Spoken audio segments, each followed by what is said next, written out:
오늘 그 마가복음 13장 후반부인데요.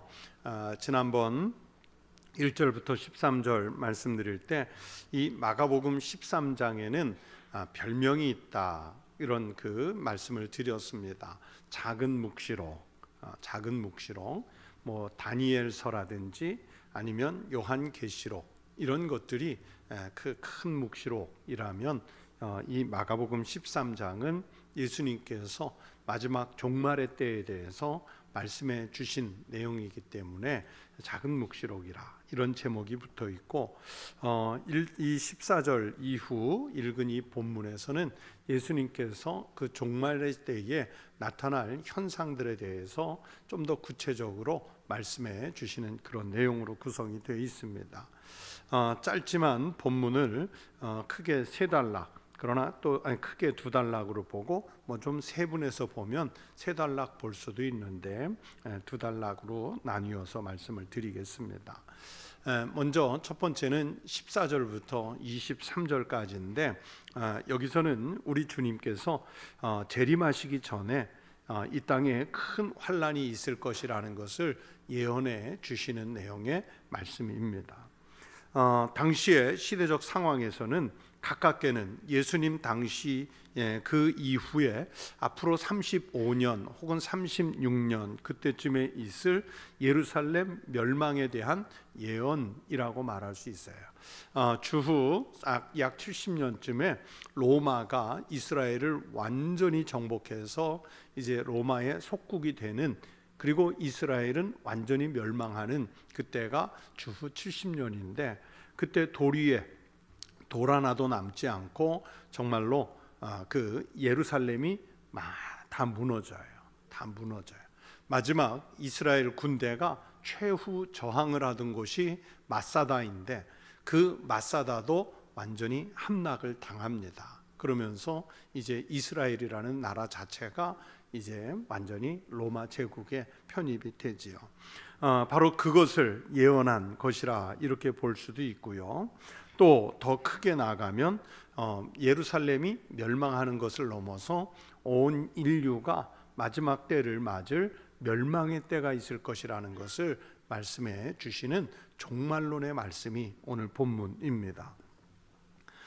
그런데 14절에 멸망에 가증한 것이 서지 못할 것에 선 것을 보거든 읽는 자는 깨달을진저 그때에 유대에 있는 자들은 산으로 도망할지어다 그랬어요. 이 14절에서 가증한 것이라는 것이 무슨 뜻이냐면 혐오스러운 대상이에요. 우리가 혐오할 대상을 말해요. 특히 손으로 만든 우상을 말할 수도 있고, 아니면 인위적으로 우리가 볼 때 좀 그 종교적인 입장에서 볼 때 가증스러운 것들이 있지 않습니까? 그런 그 가증한 것, 그런 것들이 서지 못할 곳은 어디를 말하냐면 성전을 말합니다. 거룩한 곳, 성전을 말해요. 그 거룩한 곳에는 거룩한 것만 있어야 되는데 그 가증한 것들이, 혐오스러운 것들이 서지 못할 곳, 거룩한 곳에 서는 날이 있을 거라는 거예요.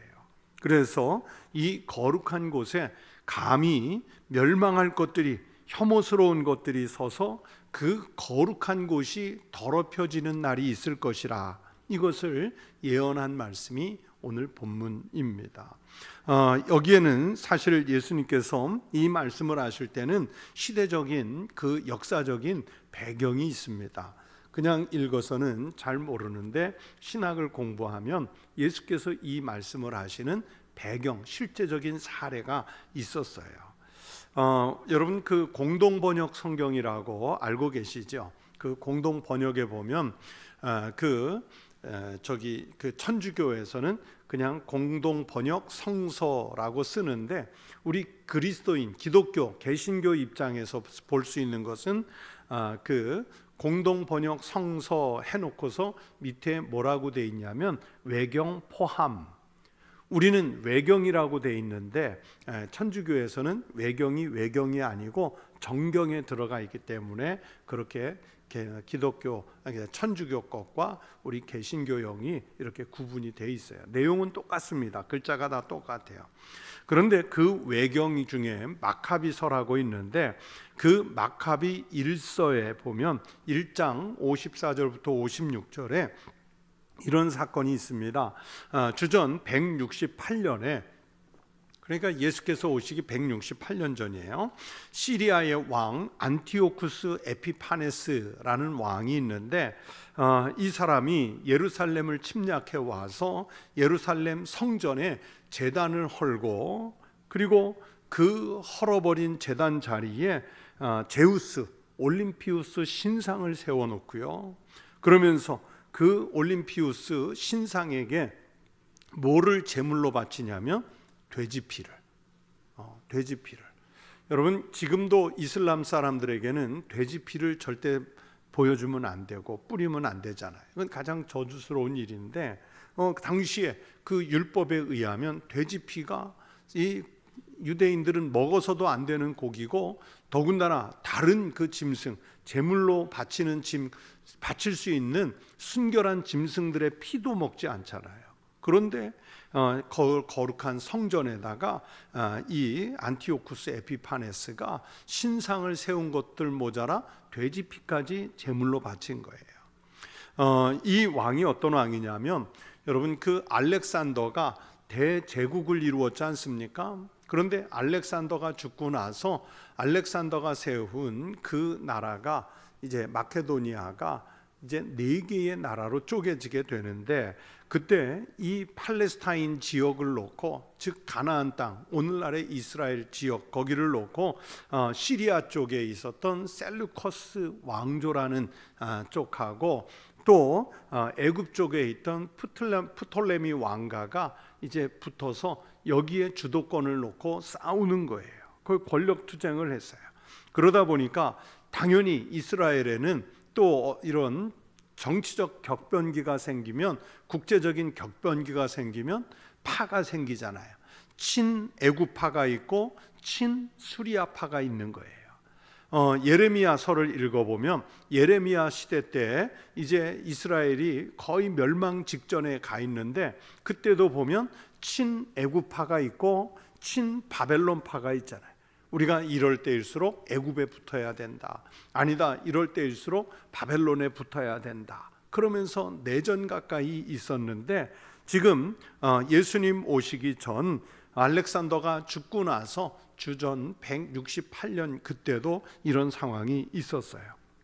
그런데 이 셀루커스 왕가의 가장 유명한 왕이 누구냐면 바로 조금 전에 말씀드린 안티오쿠스 에피파네스예요.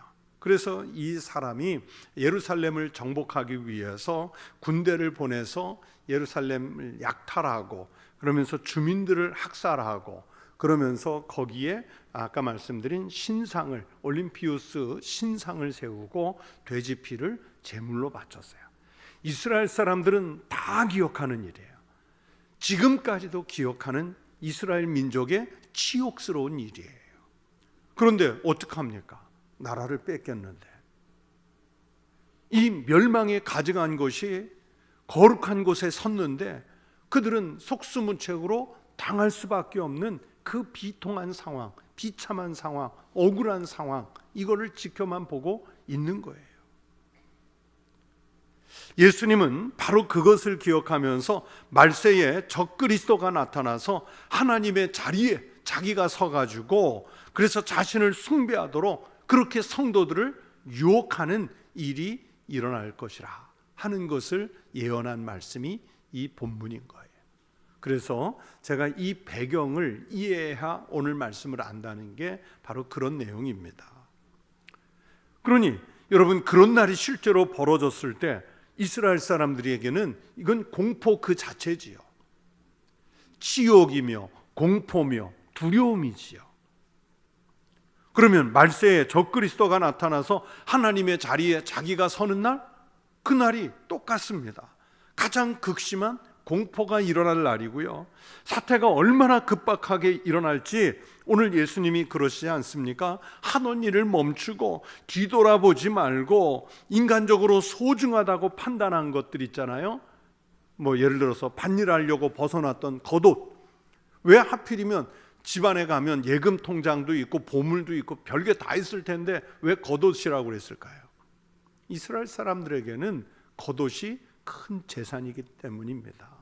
그러니까 그런 당장 챙길 수 있는 눈앞에 있는 그 소중한 것까지도, 재산까지도 그거 챙기려고 뒤돌아보지 말고 그냥 하던 일 멈추고 빨리 도망치는 게 최선이라고 말씀하시는 것이죠. 그래서 피할 형편이 못 되는 사람들은 불행하죠. 불행합니다. 자, 여러분 종말의 때가 왔는데, 자, 머릿속으로 빨리 생각하세요. 뭐 갖고 빨리 나와야 돼요? 네? 뭐 갖고 나오셔야 돼요? 빨리 통장 가지러? 아니면 뭐 핸드폰? 아, 그렇죠. 어딜 가든 또 이제 혹시 연락이 되는 게 중요하니까 그 핸드폰, 스마트폰 챙겨야겠지요. 그런데 이 성경은 집에 통장이 있든 아니면 금은 보화가 있든 내가 아끼는 명품이 있든 그거 챙기라고 말씀하시나요? 아니에요. 그냥 놔두고 나오래요. 빨리 피하라고 말씀하시죠.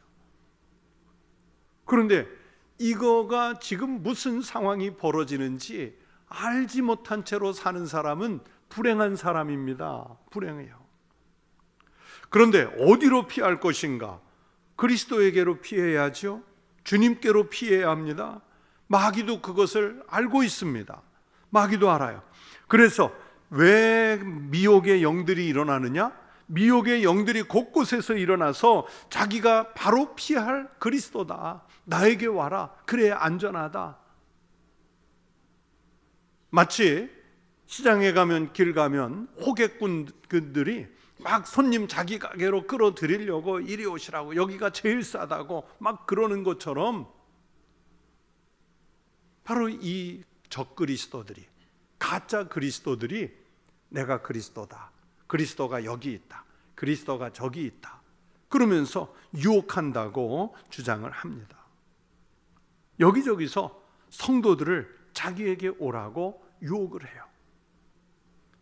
그러면서 그냥 단순한 그리스도라고 미혹만 하는 게 아니라 여러분 실제로 자기 존재를 증명하기 위해서 이적과 기사를 행해요. 제가 가끔 말씀드리죠. 제 평생에 작두 타는 무당을 제 눈으로 직접 봤습니다. 여러분 작두 얼마나 위험해요. 그렇죠. 작두 이거 그 옛날에 아시잖아요. 그 여물을 쓴다든지 할 때 작두 한 사람은 탁 들면 거기에 탁 이렇게 볏짚을 탁탁 잘라줘야 되는데, 근데 요거 아차 하는 순간에 호흡이 안 맞으면 손가락 나가는 사람 많이 보잖아요. 농촌에 흔히 있었잖아요. 손만 살짝 스쳐도 정말 위험한 작두. 그 작두 위에 맨발로 타는 무당을 제가 봤어요. 여러분 보신 적 있으세요? 거의 없잖아요. TV에서 보신 분들은 있을 겁니다. 중국 선전에 가면요, 민속촌이 아주 어마어마하게 큰 민속촌이 있습니다. 그 각국의 중국의 소수민족이 얼마나 많아요. 그 소수민족들마다 자기들 그 지역에 그 민속 그 공연 같은 것을 하는데 사다리가 있어요. 어느 소수민족 거에 사다리가 장대같이 높이 서 있는데요. 그 사다리에 칸 나무, 그 칸이 뭐냐면 칼날로 돼 있습니다. 칼날로.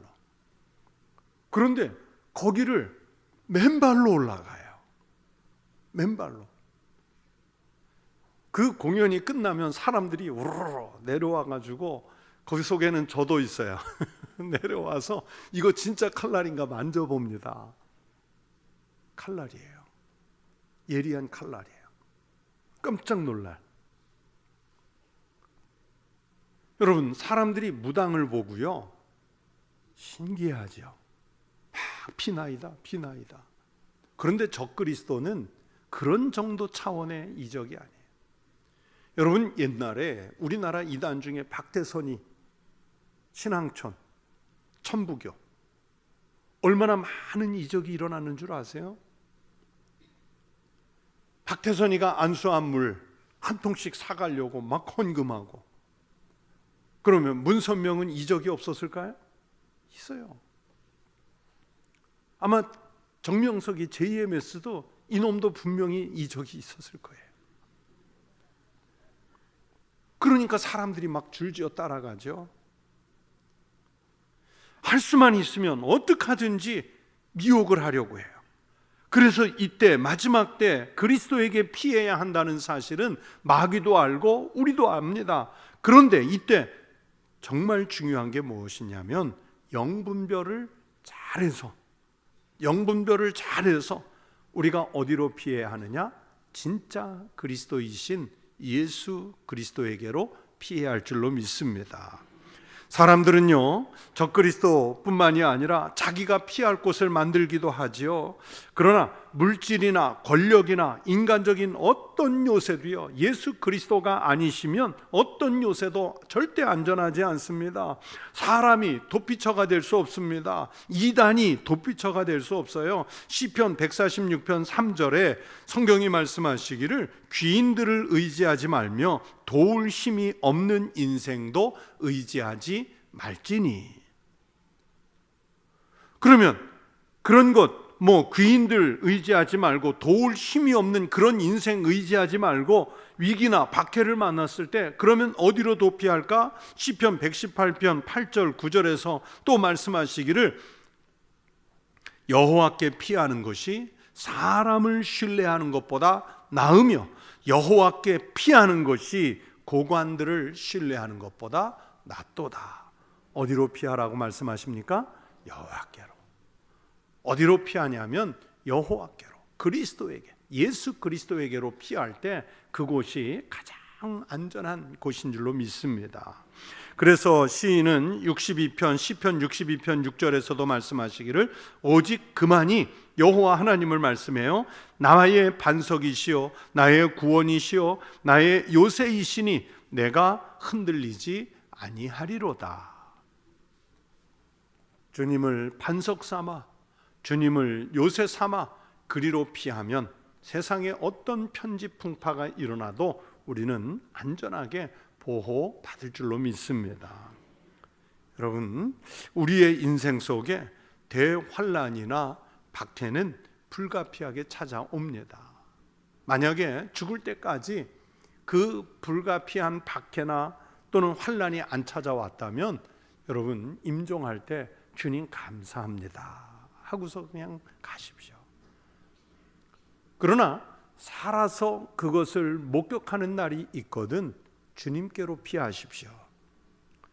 우리는요, 이 대환란이나 박해가 불가피하게 찾아온다는 것을 알지만 우리는 대비할 방법과 처소를 알고 있습니다.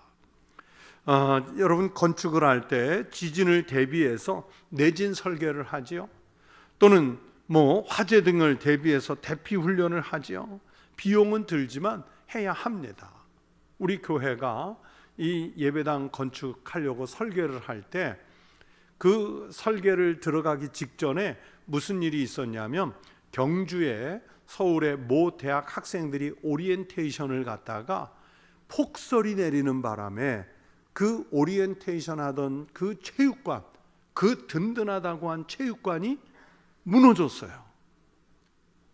그래서 그 대학교 신입생 아이들이 정말 큰 인명사고, 수십 명이 죽는 그 사고가 그때도 있었어요.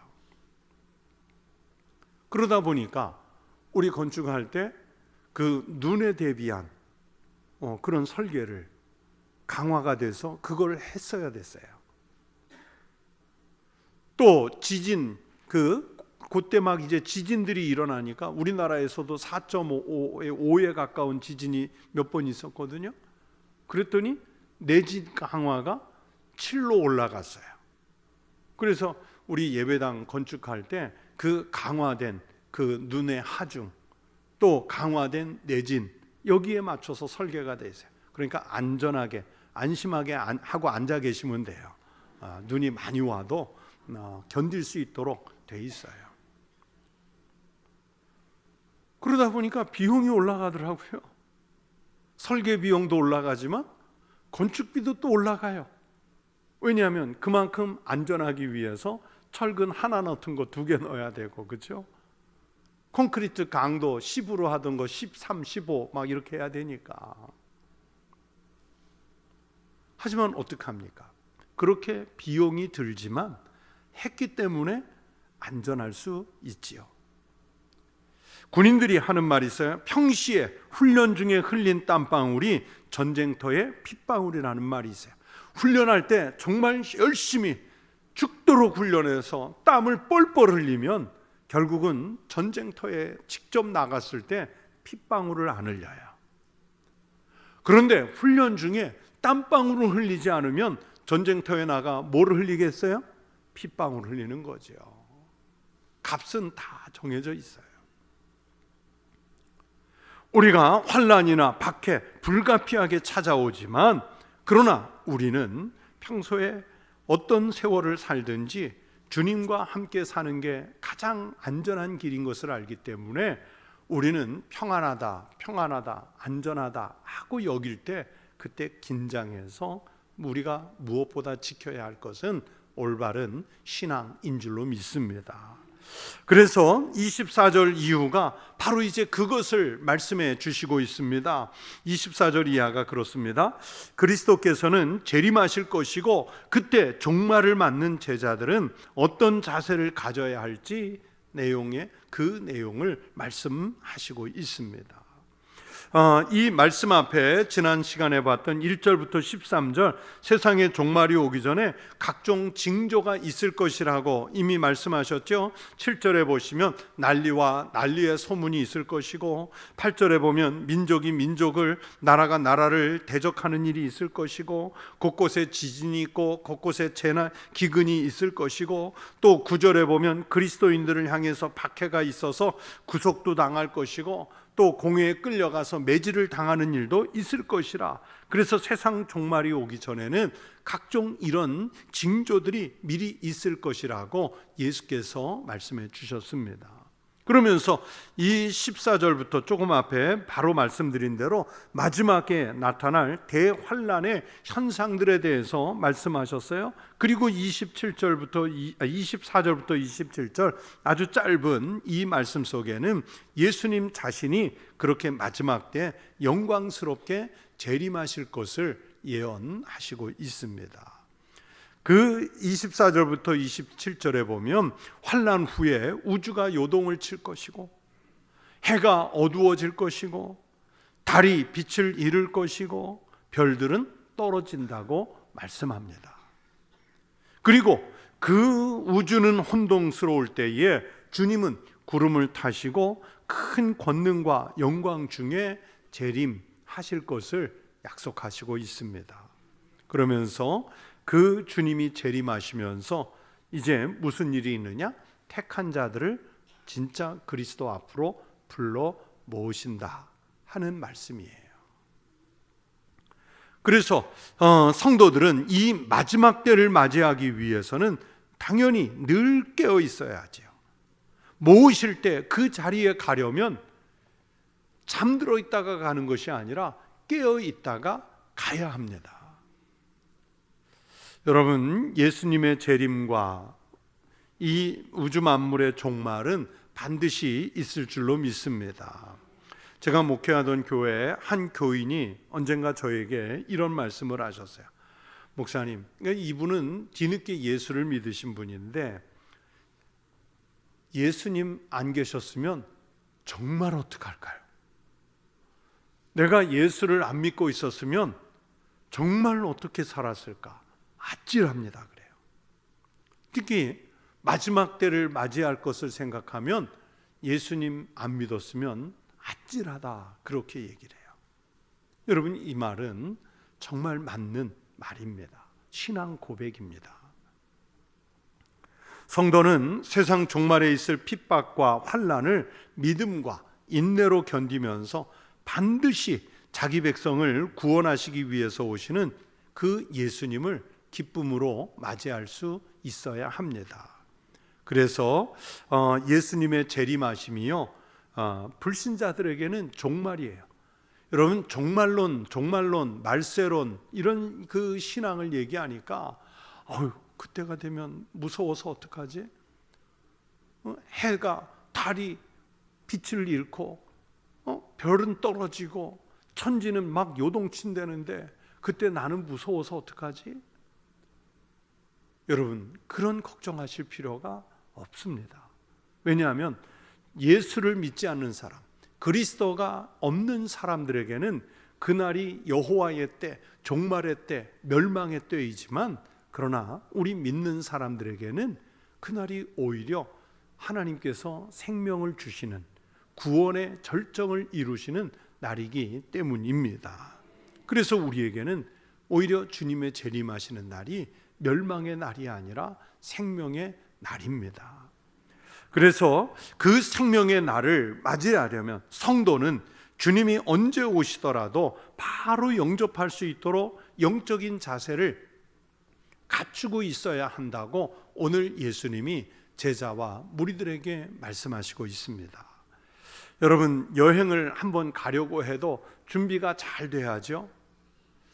어디 여행을 2박 3일이든 3박 4일 갔는데 뭔가 찜찜하게 안 챙겨온 게 있으면 별로 그거 필요 없는데도 챙겨가야겠다 생각했는데 안 챙겨가면 불편해요. 그렇죠?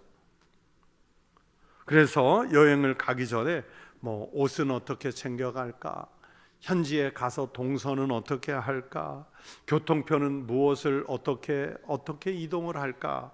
또 거기에 가면 볼거리는 뭐가 있고 거기에 가면 맛있는 것은 뭐가 있고, 아무리 국내라고 해도 또 가까운 곳이라고 해도 어느 정도 정보를 우리가 준비해서 가지 않습니까?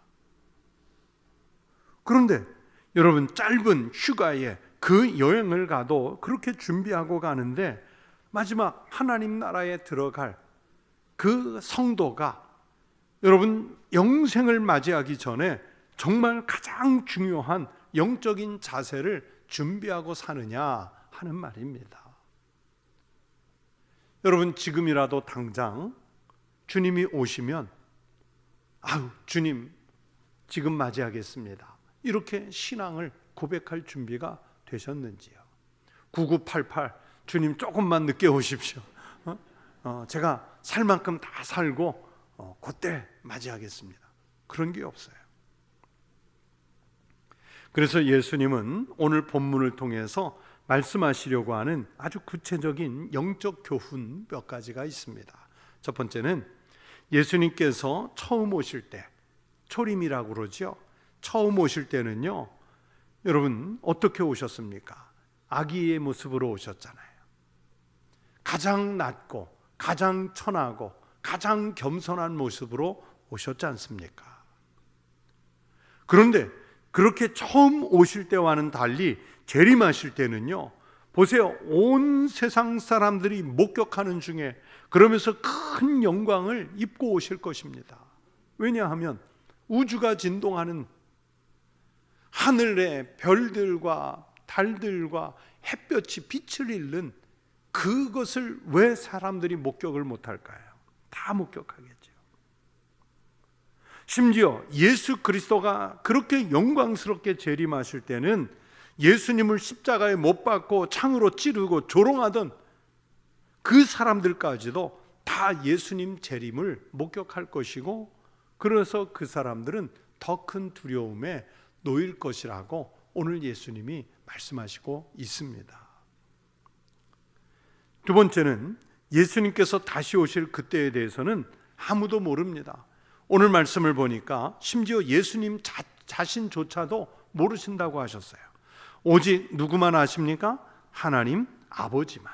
그래서 본문 32절에 그러나 그날과 그때는 아무도 모르나니 하늘에 있는 천사들도 아들도 모르고 누구만 아신다고요?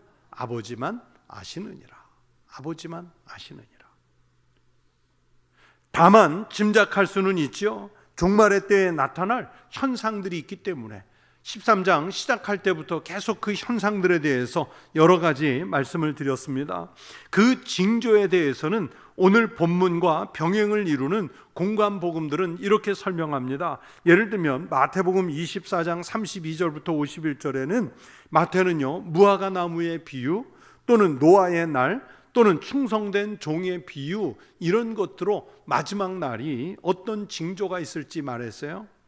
또 누가복음에서는 21장 29절부터 36절에 누가는 무화과 나무의 비유를 통해서 말씀했습니다. 그리고 오늘 본문 28절 이하를 보시면 마가는, 오늘 본문으로 읽은 곳에서 마가는 두 가지를 얘기하죠. 하나는 무화과 나무의 비유를 말했고 또 다른 하나는 충성된 종의 비유를 말씀했습니다. 자, 마가가 이 본문에서 말씀하는 무화과 나무의 비유는 뭡니까? 나무에 싹이 나고 잎이 나고 잎이 무성해지면 사람들은 여름이 온다 하는 것을 알아요. 나무를 보면서 계절을 알죠. 우리도 익히 아는 일이지 않습니까? 아무리 나무에 대해, 풀에 대해, 농사에 대해 모르는 사람도요, 이제 봄이 되면 새순이 돋고 여름이 가까울수록 잎이 무성해지고 그 잎의 무성함을 넘어서 가을이 되면 열매가 맺히고 잎이 떨어지기 시작하면 겨울이 온다는 것을 우리는 작은 나무 한 그루를 보면서도 압니다. 충성된 종의 비유를 통해서 말씀하시는 것도 비슷하죠. 권한을 맡은 종은요, 여러분, 주인이 언제 귀환을 하시든 언제든지 주님이 그 주인이 새벽에 오든 밤늦게 오든 언제 와도 지금까지 경영의 결과는 이렇습니다 하고 보고할 수 있는 준비를 해야 하지요. 그래서 무화과 나무의 비유든 충성된 종의 비유든 예수님께서 뭘 말씀하시려고 하느냐? 성도는 이 징조가 보일 때 영적으로 항상 깨어 있어야 한다는 것을 말씀해 주시고 있습니다. 여러분, 가장 어리석은 신앙인 종교 지도자는 마치 자신이 재림의 때를 아는 것처럼 떠벌리는 사람들이에요. 예전에 예를 들면 다미 선교회, 다가올 미래를 준비하라, 그 종말론자들인데 이 교주가 이 장님이었잖아요. 그래서 앞을 못 봤나 봐요. 그래서 그 다가올 미래, 저는 다 미친 선교회 같아. 근데 뭐라 그래요? 그날과 그때는 잘 모르는데, 그런데 날짜와 시간은 알 수 있다는 거예요. 그래서 1900 몇 년에 그 10월 28일 날 마포구 마포 그쪽에 오신다고 그래가지고 우리나라뿐만이 아니라 세계의 화제가 돼가지고, 그렇죠? 온갖 방송이 다 막 거기에 가 있었어요. 그 뉴스 시간에 저도 실시간을 봤는데 진짜 저기만 오시면 어떡하지? 그런 걱정은 하나도 하지 않았는데 안 왔잖아요. 그랬더니 방송사랑 사람이 너무 몰려서 주님이 시끄러워서 안 오셨대. 그러면서 다시 마포구 합정동으로 오신다고. 아니, 그러면 미국에 사는 사람, 남미에 사는 사람, 유럽에 사는 사람 어떻게 해요? 마포구 합정동에 오실 예수님이라면 그게 예수님입니까? 다양한 종말론자들, 다양한 이단들은요, 마치 자기네가 재림의 때를 아는 것처럼 그렇게 떠벌렸습니다. 모르는 거예요. 심지어 예수님 자신조차도 모른다고 하셨잖아요.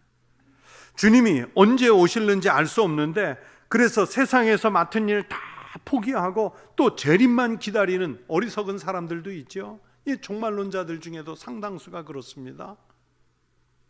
그냥 공동체 생활한다고 재산 다 내놓고 무의도식하면서 기다리는 사람들이 있어요. 실제로 초대교회에도 데살로니가 교회 교인들 중에 일부가 그랬습니다. 그들은요, 재림이 가까웠다면서 아무것도 하지 않습니다. 그래서 바울은 이것을 뭐라고 했냐면 게으르다는 거예요. 게으르다. 일하기 싫으니까 종말론 핑계를 대고 모여 있습니다. 그래서 그들에게 말씀하셨습니다. 우리가 너희와 함께 있을 때에도 너희에게 명하기를 누구든지 일하기 싫어하거든 먹지도 말게 하라 하였더니, 이 잘못된 종말론자들에게 주시는 말씀이었어요. 자기 재산을 내놓고 갈취하는 행위도요, 이 서슴지 않는 이 종말론자들에게 막 사람들이 미혹돼서 유혹돼서 따라가 다니는 거 보면 참 세상 사람 참 어리석다.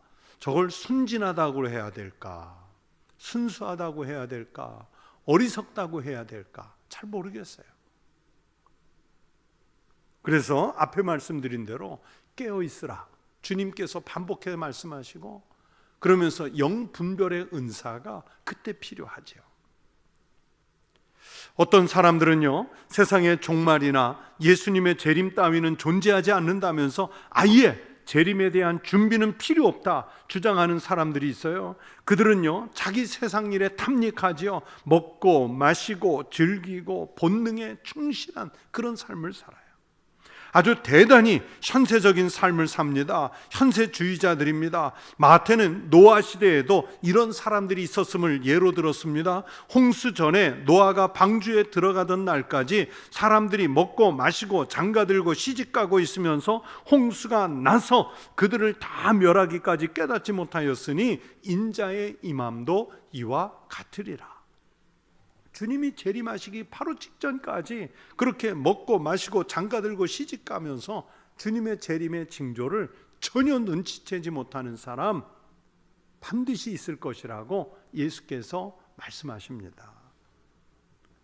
그러나 이런 사람들 중에 여러분, 우리는 성도라, 예수 그리스도를 따르는 거룩한 백성이라 그렇게 부름을 받았습니다. 그런 성도들에게 예수님 분명히 말씀하지요. 천지는 없어지겠으나 내 말은 없어지지 아니하리라. 하나님의 아들이며 하나님 자신이신 예수님이 보증으로 하신 말씀입니다. 우리는 이 말씀을 믿어야 하며 믿는 자가 복이 있을 줄로 믿습니다. 예수님 그래서 그 성도들에게, 바로 초대교회뿐만이 아니라 오늘의 이 성경 말씀을 읽는 여러분에게, 저에게, 이 시대의 모든 그리스도인에게도 반복해서 말씀하십니다. 33절에 주의하라 깨어 있으라. 35절에 그러므로 깨어 있으라. 또 37절에 깨어 있으라. 여러분, 이 짧은 말씀 속에 왜 주님이 자꾸 깨어 있으라고 말씀하실까요?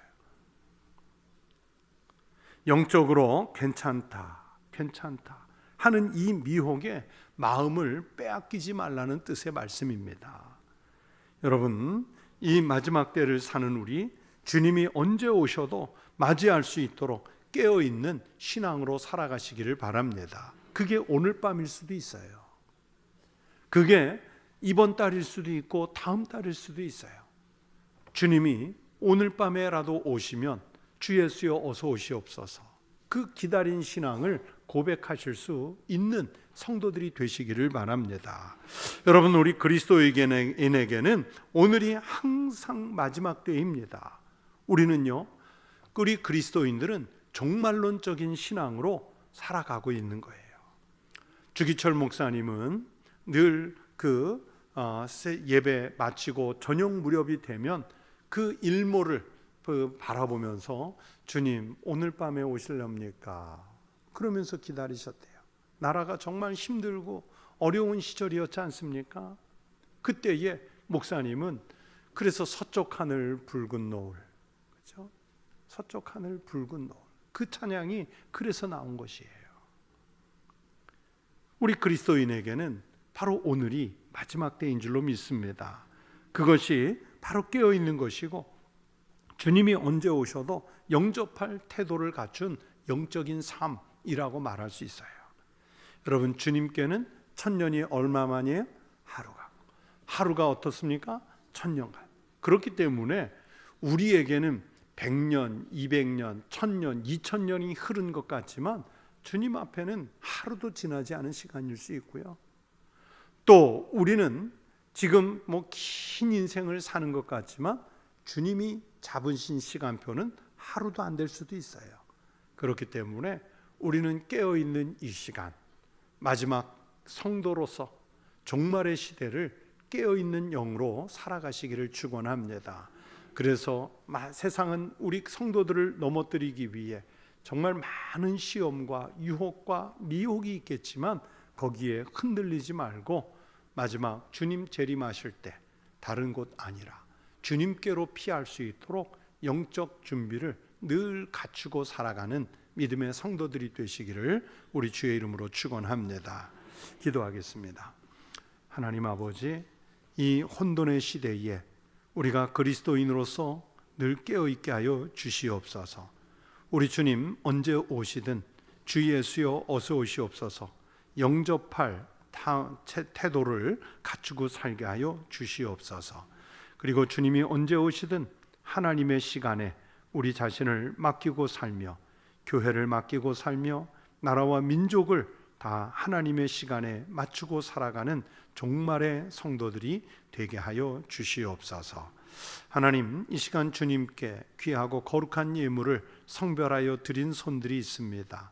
그 손에 축복하여 주시고 이 거룩한 예물이 쓰일 때 이 땅에 우리 주님 예수 그리스도의 나라가 속히와 그곳을 하나님 나라로 변화시키는 역사가 일어나게 하여 주시옵소서.